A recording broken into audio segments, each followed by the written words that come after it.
வணக்கம். மகிழ்ச்சியாக வாழ பிறந்தோம் நாம்.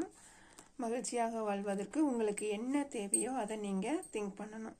ஸோ அதிகாலை 3 to 6ன்ற அந்த பிரம்ம முகூர்த்தத்தில் உங்களுக்கு என்ன தேவைகளோ அந்த தேவைகளை நீங்கள் நினச்சிக்கிட்டு அமைதியாக உங்கள் சுவாசத்தை கவனிச்சிங்க அப்படின்னா நம்ம பிரபஞ்சத்தோடு அப்போ கனெக்டில் இருக்கோம். அந்த கனெக்டிவிட்டி இருக்கக்கூடிய டைமிங்கில் பிரபஞ்சத்துக்கு நம்ம கேட்கும் போது நமக்குண்டான விஷயங்கள் அனைத்தும் செயலாக மாற ஆரம்பிச்சிரும்.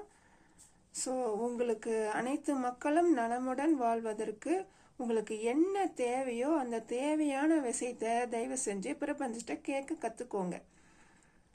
அந்த மாதிரி நீங்கள் கேட்கும் போது தான் உங்கள் உடலில் உள்ள சக்தி ஆர்கான்ஸ் எல்லாமே டியூன் ஆகி நீங்கள் நலமுடன் வாழ்வதற்குண்டான மிக அரிய வாய்ப்பாக இருக்கும். அந்த செயலை எல்லாரும் செயல்படுத்துவீங்க அப்படின்ற ஒரு தகவலை இன்னைக்கு தெரிவிச்சுக்கிறேன். அனைவருக்கும் நன்றி.